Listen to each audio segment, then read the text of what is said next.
90% of clients that I've worked with at Systems have never visualized their workflows, and because of that, end up frustrated and confused about who owns a task or where they could automate further. So in this video, I'm not only going to share a mapping template with you, but unlock the 5 secret hacks that I include in every customer journey map that I build in order to make sure the deck becomes an asset and not just this random forgotten file in your G Drive. If we haven't met yet, my name's Sara. I'm the founder of Systems, an operations consultancy that has helped more than 400 B2B brands streamline workflows, automate smarter, and deliver better customer experiences.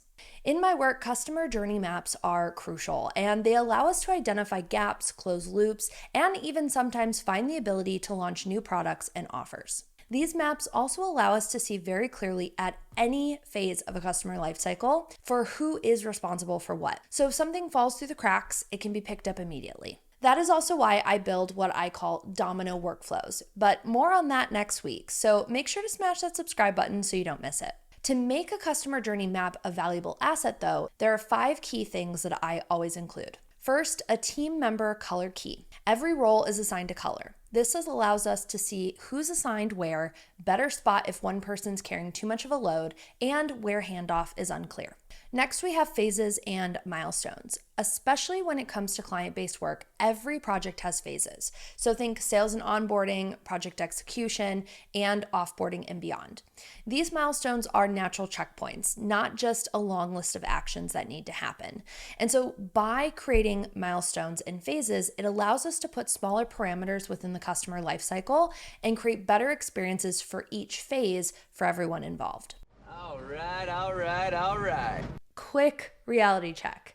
If you're still figuring out how to deliver your offer after somebody has paid you, you have built all of your workflows backwards, okay? It doesn't make you a bad business owner, but it just means that your systems are duct tape and vibes, and that is no way to scale your business. So that's why I made you a full playbook to help fix that. My customer journey playbook walks you through every part of your client journey and shows you exactly where your back end is breaking down. From sales to onboarding to client delivery, and yes, even how you get referrals. Ready to dive in? You can grab it for free below. It'd be a lot cooler if you did. Now back to the video. Speaking of better experiences, we next have closed loops. This is my signature approach and really the whole point of a customer journey map. Every single action and interaction must have a loop closed. And oftentimes I see that businesses only focus on what they see as the intended outcome, not the what ifs. So in order to achieve a closed loop, we follow my if this, then what method.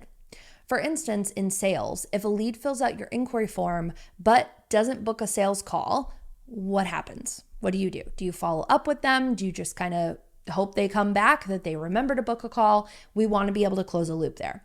Or another example, what happens if you send an invoice and it doesn't get paid? What happens? What's the process?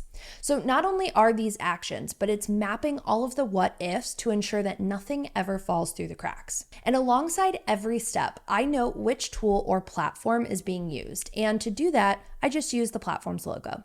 This makes it easy to see where the tech stack is helping, hurting, or honestly overcomplicating things. And it's also a great opportunity to see where tech might overlap so you can reduce those subscriptions.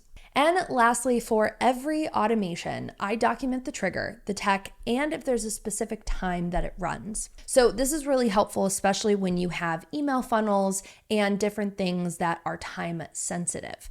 And this is probably the best value that you can get out of a customer journey map, knowing when automations fire. Loads of teams I have worked with know that they have things that are automated, but unless you built the automation, chances are you have no idea when it fires, you're unsure where it fires from, especially if you're using a mix of Zapier and Notion automations, and why they're firing in the first place. That's key information. And so what I found is that especially with less tech-forward teams, visualizing automations rather than only writing SOPs can be really helpful. And of course, this also helps you identify where automations could be added to reduce error and, of course, redundancy.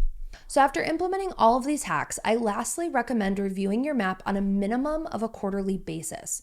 Of course, with any major change, new product or offer launch, and new hires, you should be updating this doc regardless.